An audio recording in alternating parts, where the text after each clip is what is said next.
All right, we should be recording. Yep. Yep. All right. All right. So, Unit 4, talking about culture, diversity. I think there's some innovation, Creativity. creativity. Mhm. Let's see here. I know that, what was that? Well, the first video I watched, I forget what her name was. That was kind of an eye opener right there. Talking about the study they did on the, what was it, like 170 companies at first. They just had like two Oh, questions, and it was basically what narrowed down to was how diversity affects innovation and how innovation affects diversity. One's higher, the other one is Hmm. higher. So that was really neat. that is very interesting. Hmm. So on the topic of creativity and innovation, so a big thing that stood out to me in our text was that I can't remember her name, but somebody said that the most important aspect of creativity is loving what you do. Oh yeah. So I just wanted to throw it out there. Like, what do you guys think of that statement? Do you agree, disagree, and why? Um, Go ahead, Matt. I very much agree that you need to love what you do. If you don't love what you're doing in your life, then you're not really living. You don't really have much of a life because you're going somewhere, spending so much time every day for nothing, just to make a paycheck. When if you're doing what you love, Mm-hmm. then you're actually getting enjoyment and fulfillment out of that. Makes Yeah. sense. No, and I agree with that for the most part. That you, I think Eden's jumping in there. Um, yeah. Hey, Eden. Hello. Um, yeah, no, I think you definitely have to love what you do. It's very important. I think there is on the flip side, I have seen individuals begin to do what they love, and then you do it so much that it takes away from you whatever it was that you were, why you were passionate about it. So there can be another side to that, but for the most part, I'm with you. I mean, that's kind of the passion that I took, that I wanted to do something that I like doing.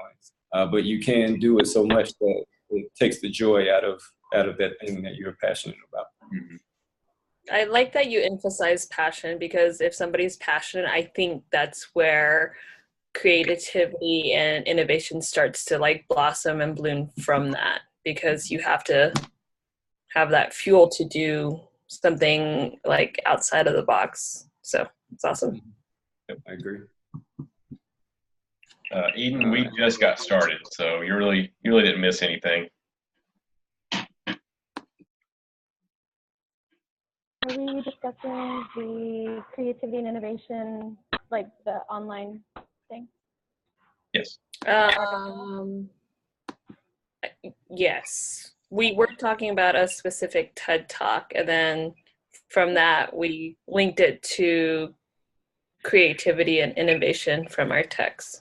And yeah, like we said, we literally just started on content, so Okay, didn't miss much for sure. perfect. It took a lot longer to get where I thought I was going. You're good, no worries. All right.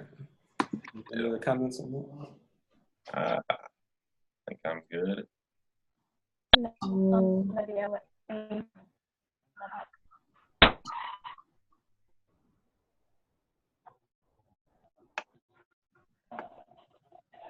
So here, what was that article that stood out? Back to it. Yeah, we had to do, I think we had to read three, yeah. Yeah, there's like three articles. Uh, Here, back to it right now.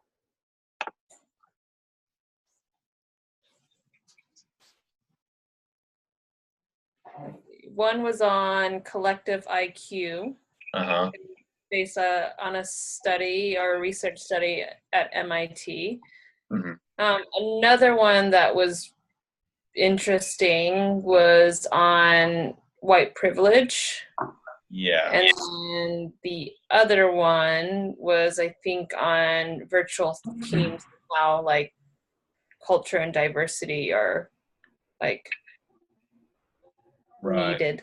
Yeah, the power of individual cultural values in a global virtual team, and then there was the white privilege, and then great teams need social intelligence, equal participation, and more women. Yep. Yes. So let's see here. That. So, Yes. oh, I'm sorry. go ahead. Oh no, you first.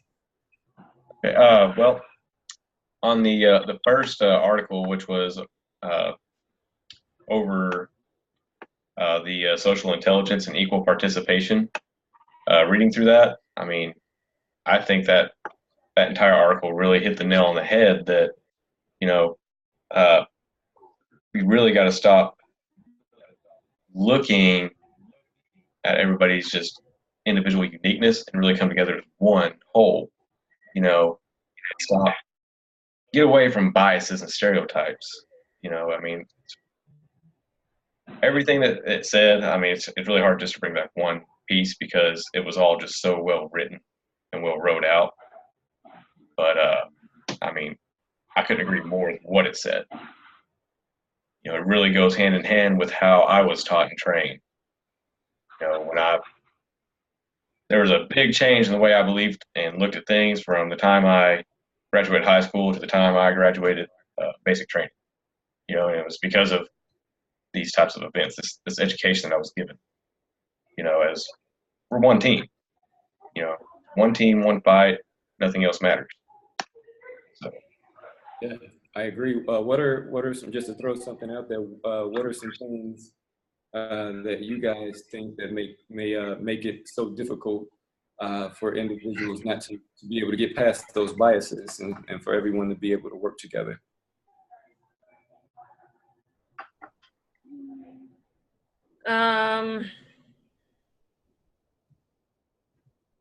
I think depending on what biases there are, it could be linked to a person's emotion and their values and beliefs. So depending if like for example, hypothetically, if a team member like per se attacks that certain stance, it could bring out those emotions, and that could be almost a hindrance to the productivity of the team or something like that.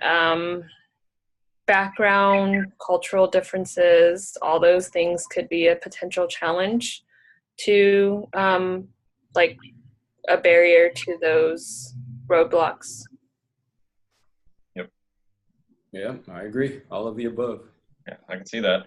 I mean, you never know you never know the background of an individual until you really get to know them. And Exactly. who knows what they've been through? Who knows what things they have experienced that might hold them back from wanting to kind of get to know a little bit more about somebody else, who they are and what they're about. Instead, they just want to believe what, they see on TV about a certain group and they just classify them to be within that group because they look similar or whatever. That's, you really got to look past that. Yeah. Yeah. Yeah. I think really learned in the previous classes about the in-group, out-group, and like standing up against a bias. It puts the fear of becoming part of the out-group in people.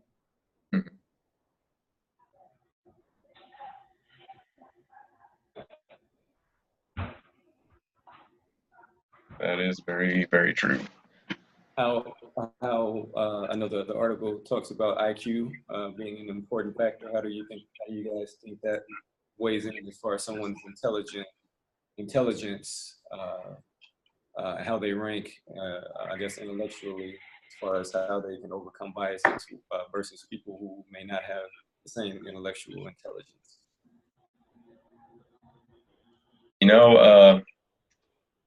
The way that I look at that is you can be a super intelligent person and have a lot of book smarts or something, have a high IQ, At least a test tells you you do. Mm-hmm. But because of that, you may not be more willing to open up to other ideas. Instead, it's kind of going to narrow your creativity and your want to learn more about other things and other people. You know, I think if you're just the average person, the average individual, you know, who doesn't think of, oh, well, I have a high IQ because of my ideas or whatever the case, you know, then I think you're a lot more open and more responsive, more receptive, wanting to learn more about other cultures, other people, other places, other things. Yeah, no, I agree. I agree. Kind of like the old saying we have, as soon as you know everything there is to know, then you might as well leave because you're of no use anymore. Yeah. Yeah. True but harsh. So yeah, no, I think there has to be a balance between being like IQ smart and also like socially smart too. You have to have both. Like in that capacity, then you can have more openness to feedback or new ideas and not be so stubborn or set in a specific way that, you know, you kind of have like tunnel vision almost, like you were saying how it's narrow-minded. So I think it's the balance of both, because I don't know which class I took, but I was reading how if you go to school from when you're in pre-K all the way up to like your doctorate, all you know is school, and you can be an expert in your field, but once you go into the world, it's a whole new ball game. So it's like you need a balance of both. You need social intelligence as well as that IQ smart. Yeah, no, and I agree to just kind of dovetail off of that. There's this conference I go to. It's kind of a constitutional law conference for law students. And there's this one gentleman who presents there. And I think as far as his IQ ranking, he's in like the top 20 smartest people in this country. And so he was a lawyer and he practiced law for a couple of years, but they made him stop practicing law because they couldn't understand what he was saying.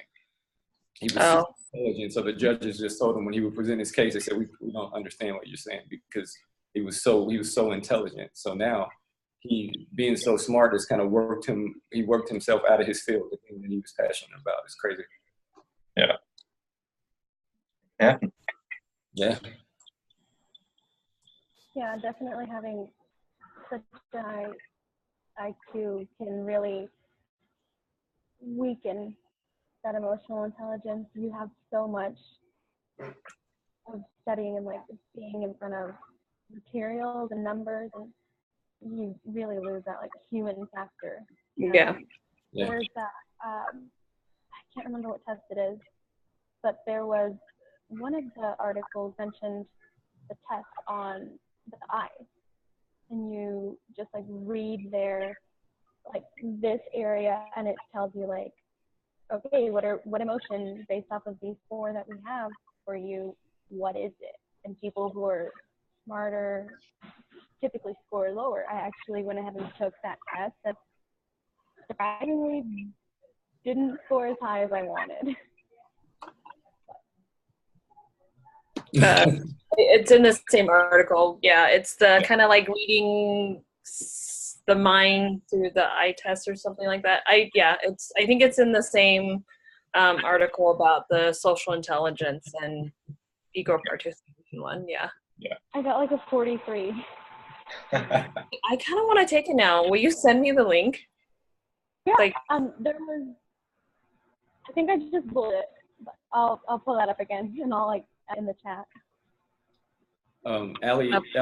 Allie says in the chat, I can see that if you have a high IQ and a low social intelligence, you really may not know how to reword certain things so that everyone understands you. That's a good point. It is a very good point. Yeah, that is it's kind of like that lawyer guy you were talking about, James. Yes. Like he was speaking in, you know. Yeah, it's almost a foreign language to those people. All right. Good stuff. Yes. Any other articles y'all would like to discuss? There was the one about the cultural values and global teams. There's a lot of that could be linked to other stuff that we learned before, how there's challenges in, virtual team environments, and Right. the multicultural diversity could be linked back to, the TED Talks that we viewed, and how the concept of individualism and collectivism is in one of the chapters we had to read. So it was just it was kind of like a good addition to a required book reading. Right. Thanks for the link. I'll take it later. I don't know if you guys really discussed the TED Talks, but I just wanted to bring up the points that I found very interesting. In the second TED Talk, Why Cultural Diversity Matters, I just found it really fascinating that, cultural diversity is more than just the verbal language. It's ideas and concepts, and how he was saying that there's just certain ideas that don't translate from one language to another. An example being, there's a really good one in Spanish that I thought of while I was watching it, and I just didn't write it down. But it's basically this really easy thing. It's kind of similar to the early bird gets the worm, but it's about a chicken. But you'll probably think of it after the Zoom meeting, and then we'll get a random text from you. I will. I'm gonna have to call my parents now. Oh goodness. Yeah, just I found that very interesting and relatable, because there are a lot of things that I'll try to say at work or with my friends, and I'm like, oh yeah, el que come canta loco se levanta, and people are like, what? And I'm like, if you're singing and eating, you're gonna get up crazy, and they're like, that doesn't make sense. Yeah, no. Exactly. My parents always told me that, because I sing at the dinner table. I'm like, it's not just my parents, it's a cultural thing. It's pretty much telling you to stop. It's Spanish verbal equivalent of don't play with your food, I guess. But no. But that, and then when we talk about cultural diversity, we're talking about thousands of different ways of seeing the world and our place in it, which kind of just, it speaks for itself. And I have one more note on that one. It was verbatim. He had stated, we can't be naive and assume that we'll spread power and control the systems of society equally with 7,000 different cultural groups. And that just really makes you understand that, yes, this is my point of view based on the culture that I was raised in, based on what I know. But this other person's view is just equally as important. And it just puts it really well into words, in my opinion. Nice. Right on. Yeah. And then my thoughts on the other one aren't as profound, so we'll just move on. My thoughts on the other aren't profound, so they're not important. Yeah, I know. Reading that that other article there, that was, I don't know. I have my thoughts and opinions. No. The white privilege one? Yeah. Oh, What a topic. honestly, I was raised in American culture, but I'm Hispanic, and I still identify with some of those things. And I'm like, does that make me do I have an unfair advantage as well? Right. I think, or is it just honestly, I'm not going to say that white privilege does not exist, but I don't think that it's the only privilege. that's It's just true. the only one that gets blown up in the news that you see a lot of. Yeah. No, I So, agree with you. Yeah, I mean, outside, you take race out of it, it's the environment you grow up in, it's how much money your parents. I mean, that's more. I mean, that transcends across everything. right. You go to better schools, you go. Everything is much easier for you. It's the money more so than it is a lot of times just the culture. I mean, there's a lot of other factors. So, no, I agree. Yep. Honestly, no matter who you are, if your family has money, you're Yeah, good. Money is power in this country. yeah, So, absolutely, absolutely. So Unfortunately, it makes the world go round. yeah. Yeah. That's it's not always just the financial factor. It's my favorite thing. It's not what you know, it's who you know. So Yes. Yes. it's yeah. also That about too. Yeah. Yeah, connections and Yep. absolutely. your ability to communicate and just get to know people like that also plays Yep. into it a lot. Yep. Definitely. Definitely. And I think that was probably the biggest reason right there was why I chose this degree field, organizational leadership. I don't know how many of y'all have actually looked into it more than just for what it is, but what I read about it and what I gathered from it was that organizational leadership is taking the place of the MBA because the MBA was about management, right? Managing people, managing a business, a company, whereas organizational leadership was actually there to lead more and to bring more diversity and more culture into business. Yeah. Don't know if y'all ever looked into it, but if you ever get a chance, study up on it. I mean, Yeah, yeah. I actually at my wife's office, they brought in a woman, and she had her degree in organizational leadership, and that exactly what you just described is what they brought her in to do. It was just kind of interesting. It wasn't just about managing people; it was about changing the culture exactly. of the organization. So yeah, I agree. Well, next time Starbucks does another May 29th, we all know who they're going to. All right. All right, keep it rolling. I would say so. There's anybody else has anything to say about any of the articles or the videos? No, Good. I think we're good. cool. Allie, you good? All right. Then let's see All right. here. We move on to chapter 9, wasn't it? Yeah. Yeah, in chapter 9, that what is it?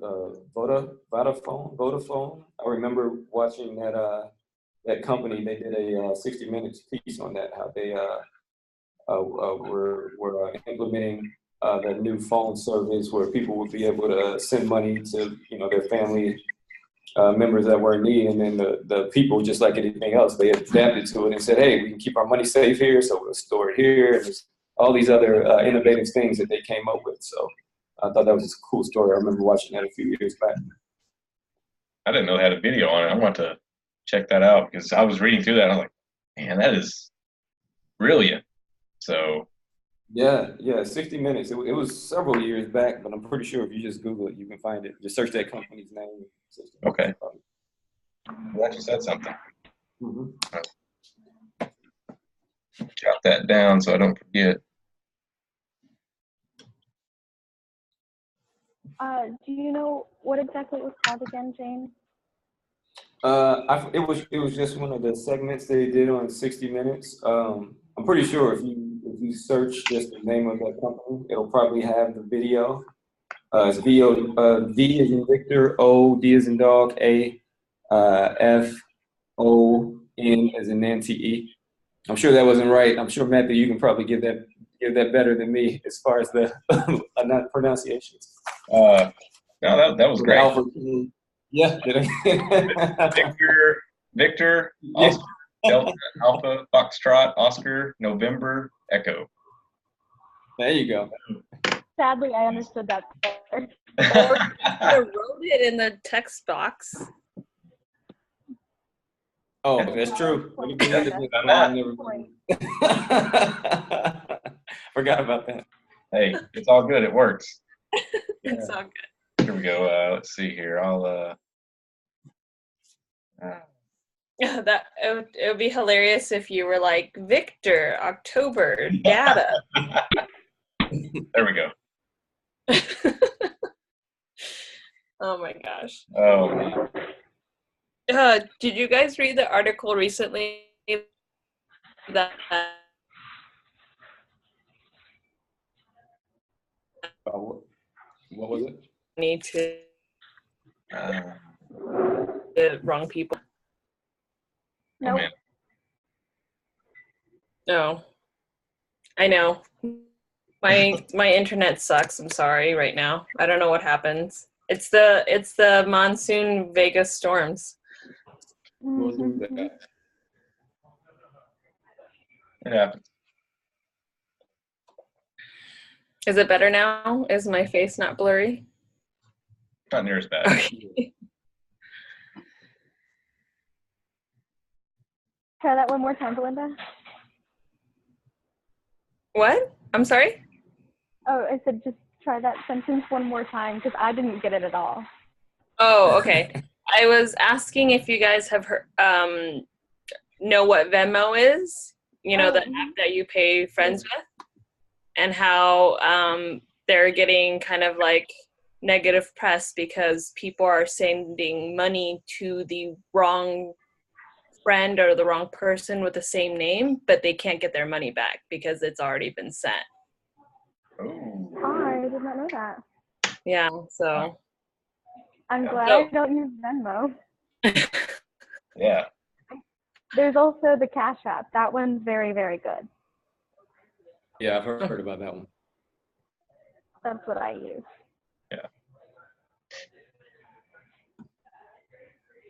All right. Well, I know the very first sentence right after that little article there at the beginning of the chapter really catches on great. That is, creativity requires departure from tradition and the established way of conducting business. Mine said the Yes. appropriate What way. do you think that means in your own words? Or how would you describe that? Let me go back to it. Simply Read it put, one more time. just thinking out of the box. Speaking out of the box. Okay. James, it was creativity requires departure from tradition and the established way of conducting business. Yeah, no, absolutely, exactly what Eden just said. Just just being innovative, taking something that may exist already and thinking about, well, what can I do to improve this design, or how can I tweak this so it may help this many people now, but now if we tweak it, it can help this many people. So definitely just being innovative, and again, as Eden said, just thinking outside the box. Right. Also, currently in many Starbucks stores, like in the back of house, there's a sign, and I don't remember what the word on the sign is, but it's like there's a saying that this word means using the resources we have available to us to be able to like best serve everyone. And it's gonna bother me now that I can't remember that word. how long have you worked there? 5 years. No, it's brand new. Like it literally Okay. just came out last month. I've never seen it before, but it's 5 years on Sunday. Well, happy anniversary. Happy anniversary. Oh my That is gosh. awesome. So the line that you spoke about made me think of how much I truly dislike the saying, if it's not broken, don't fix it. Because if people go by that saying, there's no room for growth. Like you can't, there's no viewing multiple perspectives. There's no, like, you can't like grow from there or improve on, you know, certain things, because you're just like, well, we're doing this because it works. Right. Right. I know. Well, in my field, in maintenance, and the things that I work on, we have tool trucks come around to get tools off of and things like that, buy our tools that we want to use. Uh, and for the most part, everything we get works great. But we do run into some things where there's no tool available. I mean, there's just not one, you know, and it could be because something that we are trying to repair has never happened before. You know, they never had to do this, you know, or there might be some special tool, but it either doesn't work that great, something. So a lot of times, I mean, we've taken like a standard wrench and we'll take it back to the torch and heat it and bend it, cut it, do whatever we need to do to make it fit somewhere or get some sort of shape or form to make it work. You know, basically build our own tools, you know. So, and I think that kind of represents a little bit of that. You know, we're taking what we have or using the information we have gathered from something and creating what we need. Right, and so the individuals who come after you will have that tool because of you Right. guys' innovation. Right.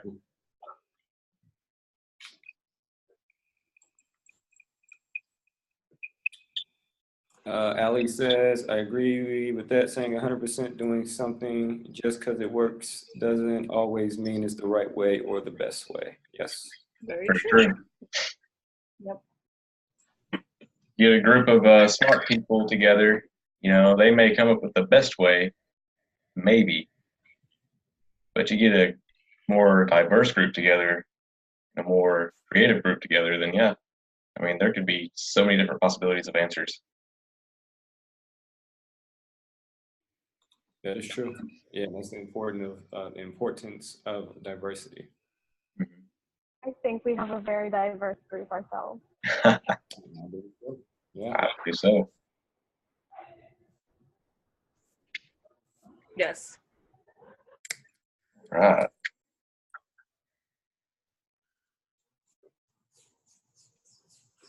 Anybody else? Oh, yeah. Here, I'll keep the conversation going. We just talked about that. Allie mentions that in chapter 9, she likes the fluency, flexibility, and originality. Yeah, let's go to that. Mm-hmm. Okay, yeah, I remember that. That was very good. Yeah. Oh, that's on evaluating team creativity. Right. I was like, I wrote that down too. High five. Yeah. Yeah, so basically fluency is how many ideas a group or individual generates. Flexibility goes into the type of ideas, and then originality, of course, is, you know, just how original it was or how unique maybe the solution was or concept is.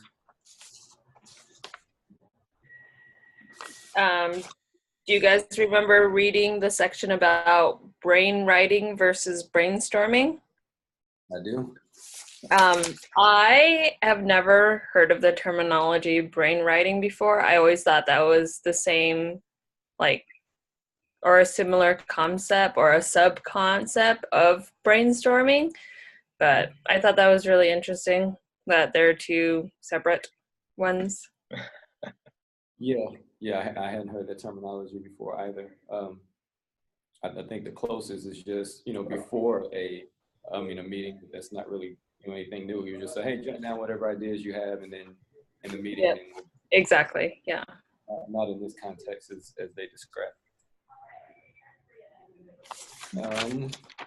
Again, in this chapter, there was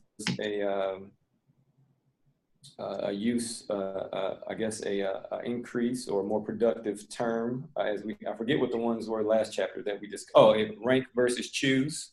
I think we discussed that. Yeah. So in this chapter, the word debate, if you ask your group or your team to debate rather than brainstorm, apparently debate is more productive than the word brainstorm.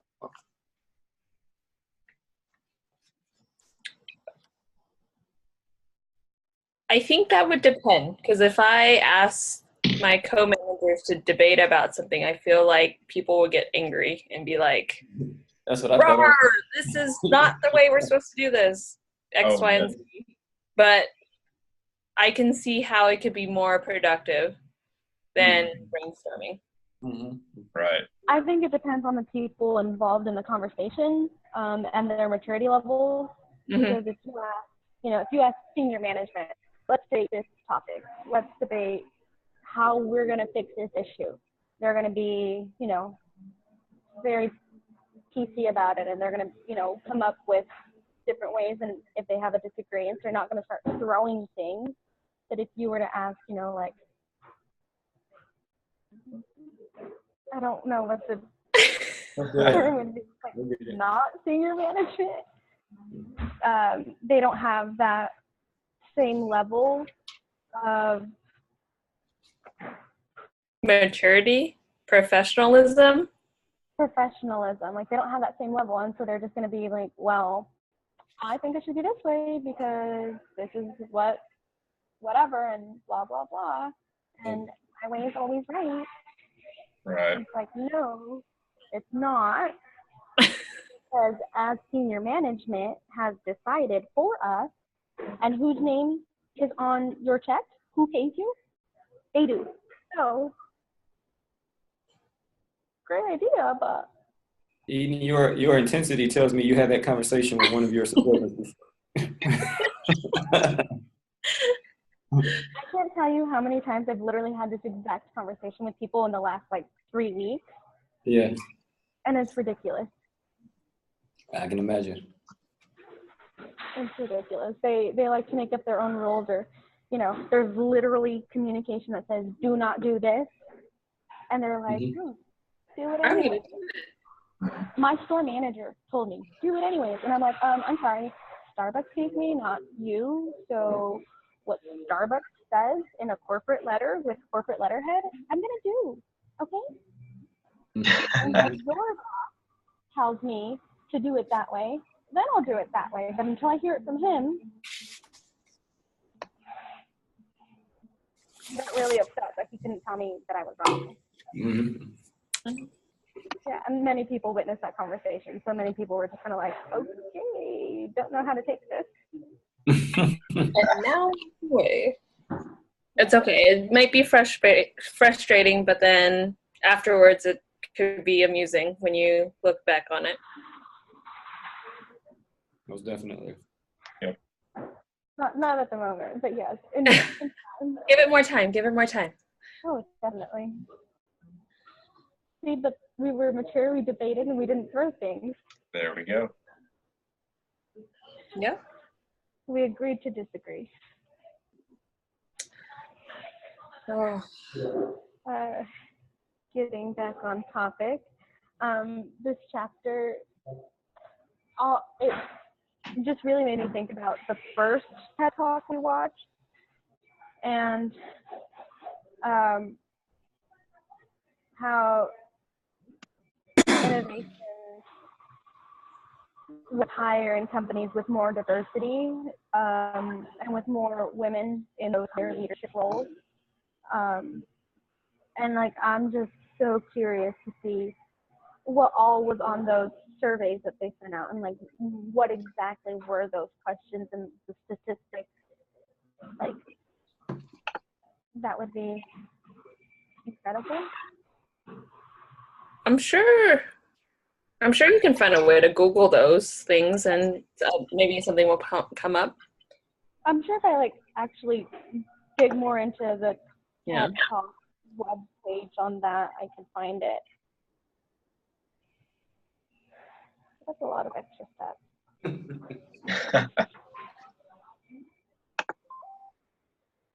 All good. All right. Uh, Anything else, chapter 9?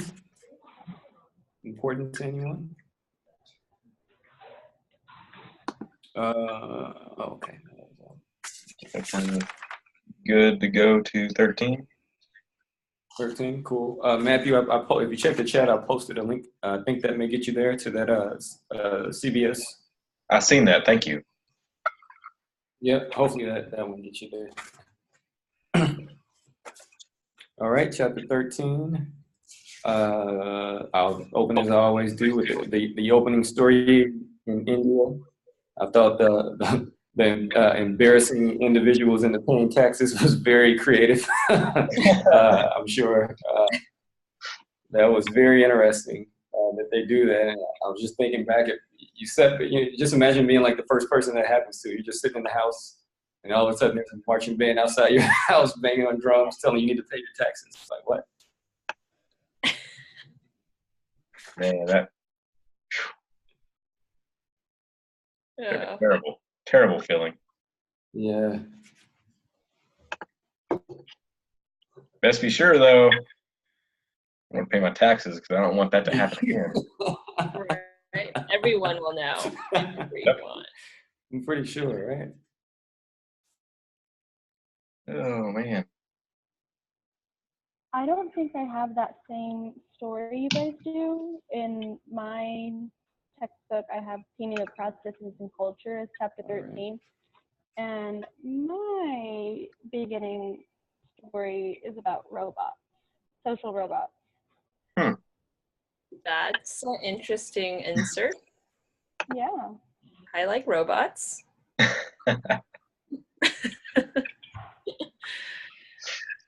Especially ones that eat donuts.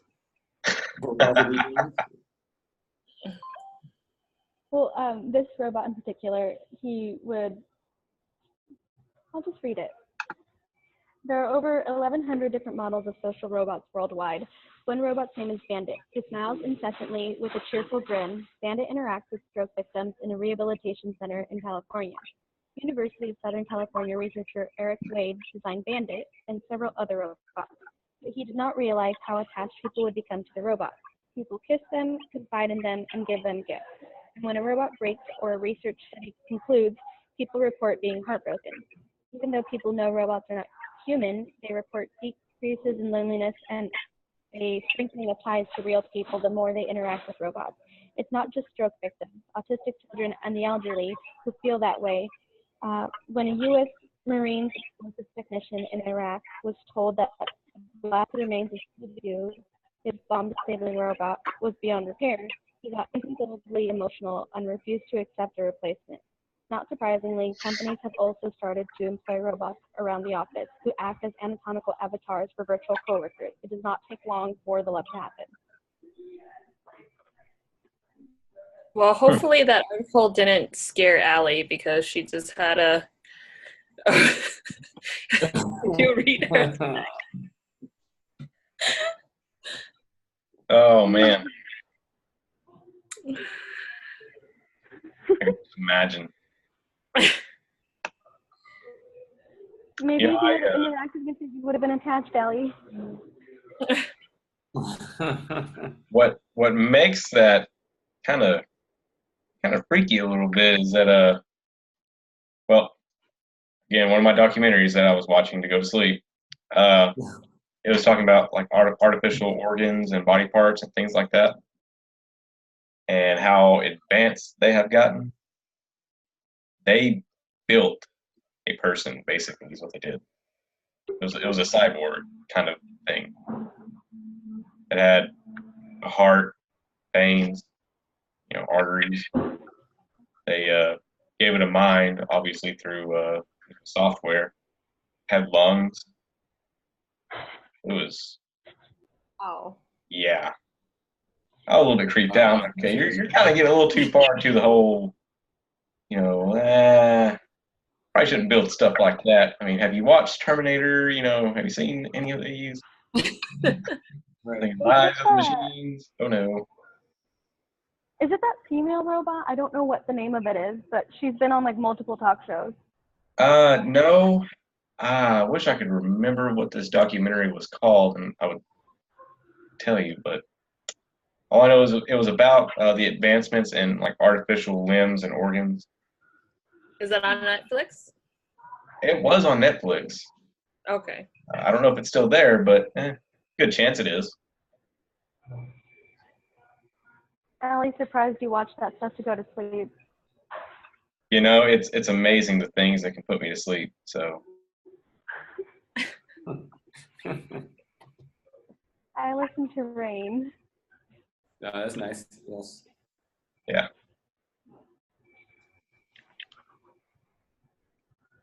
University.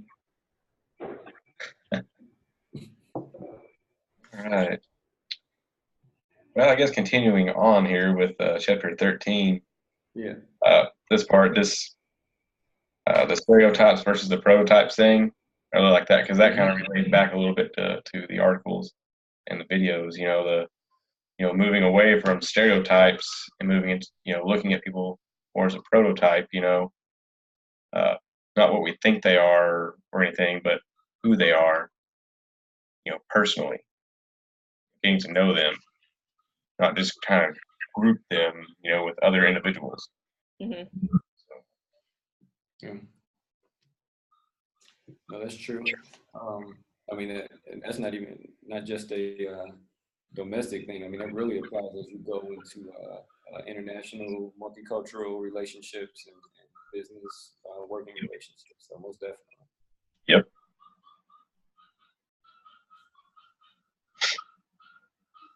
Let's see here.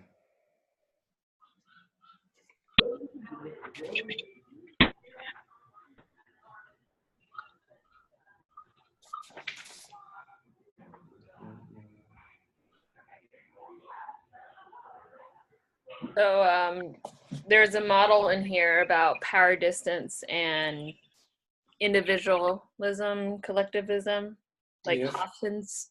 I can't even pronounce that. Yeah. Hofstad. Yeah, Hofstede's. Yeah, so that ties back to one of the articles that we read about the cultural values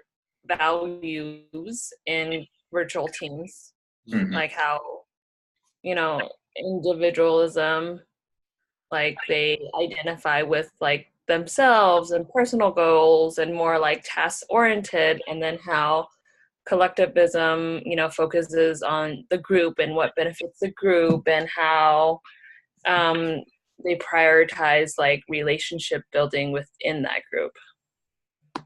Right. Yeah, Allie was thinking about that same model. Yeah.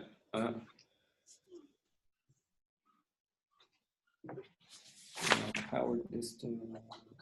Of course. And there was also the individualism versus collectivism. Yeah. So basically, individualism, how we think of ourselves, and then collectivism, how we think of ourselves in relation to a group, and how to further the group goals.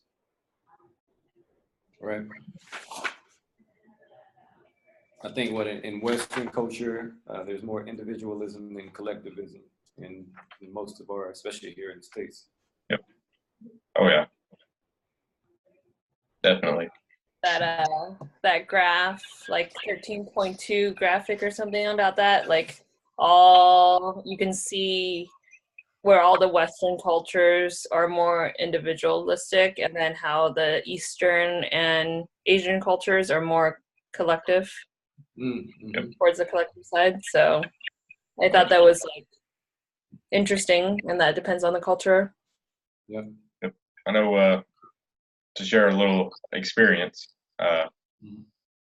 when when I was stationed overseas, you could definitely tell the difference. I mean, between the U.S. and then Iraq and the people, because in the U.S. we think more of ourselves. Over there, they really work together to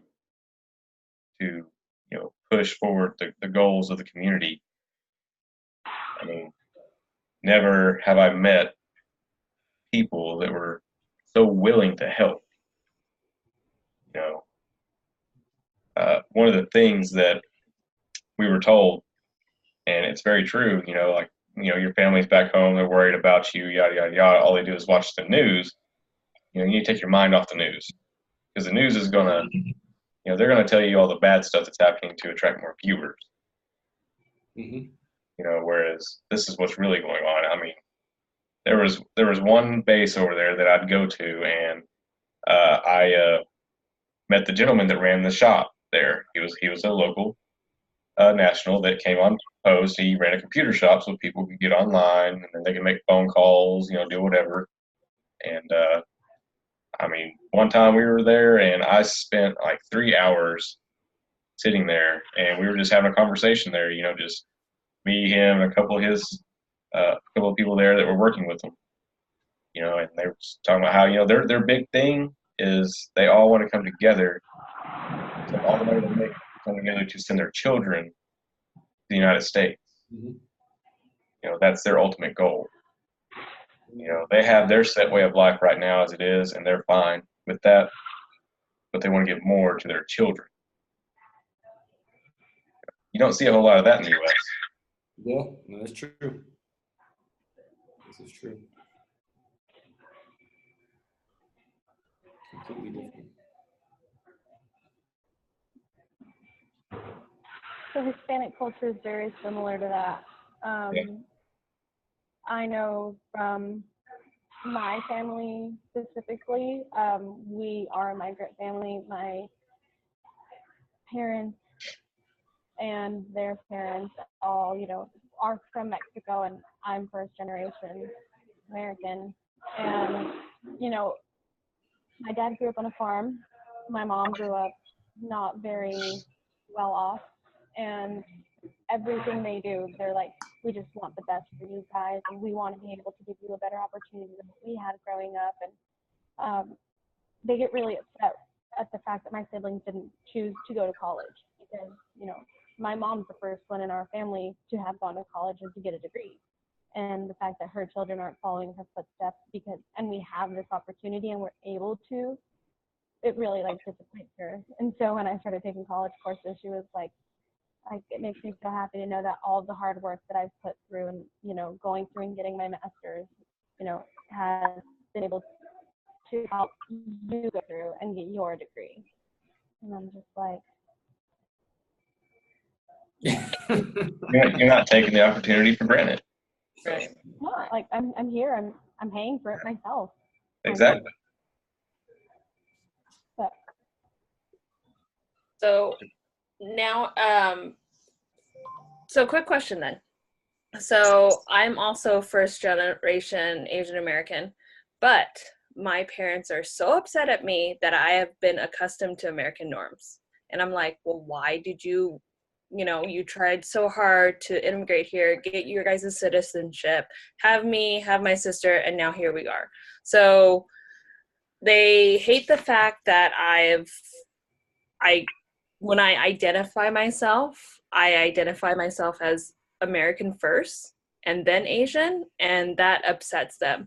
I don't have an accent anymore. I have tattoos, like more tattoos than imaginable, piercings. I have like all this stuff. Any of that.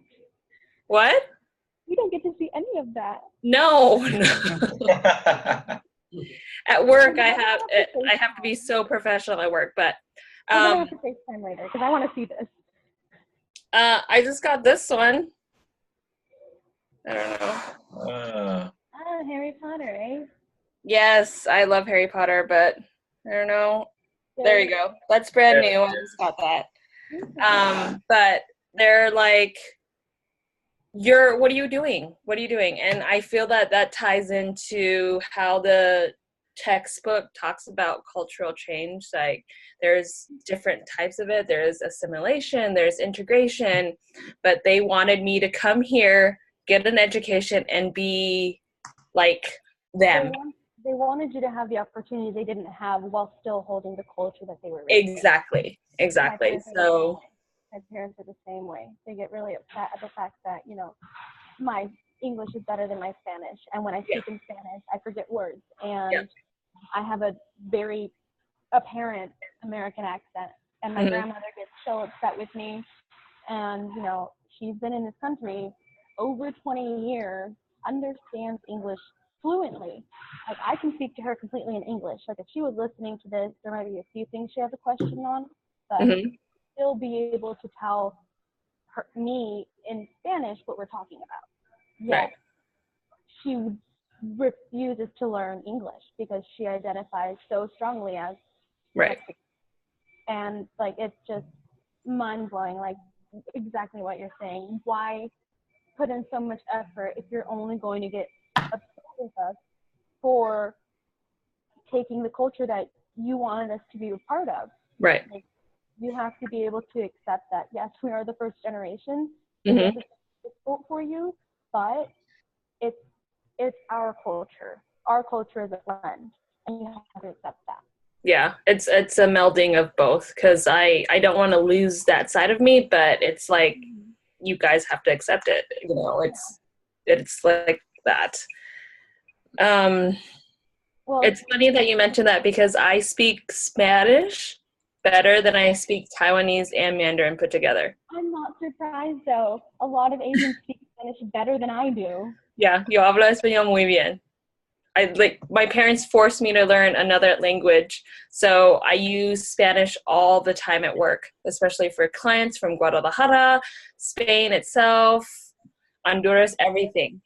So it's so funny, because when they come in and there's no Spanish speaker that's a sales associate currently, they'll be like, "Hey, Belinda, we need you on the sales floor." So I'll go out and they'll look at me like, "What?" And then I'll like start speaking in Spanish, and they're like, "Oh my God." I'm sure your Spanish is better than mine. No, it's probably not. I was raised bilingual, but I started school in the U.S., so that took over, which is why I have an American accent instead of Spanish. Yeah. All right. Anyways, I just decided to share that because I was just like, great way to draw relations into your personal life, Belinda. This is wonderful. No, that was very cool. That was very informative. Yeah, I like that. I thought that was interesting. Very interesting. First gen kids have a lot of problems. First gen problems. don't tell everybody our secrets. They don't need to know our issues. No. Actually, we have a lot of upside too, because our grandparents are like so fascinated by all the norms, all the cultural norms to us that are so different to them. But that's giving away the secret, so I'm done.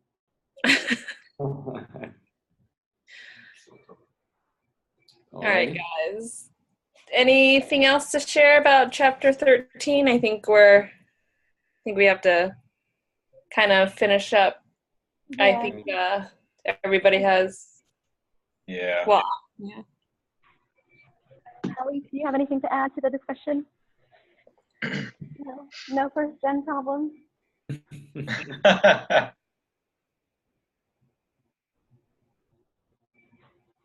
All right. Well, then let's see here. Let me. It's interview time.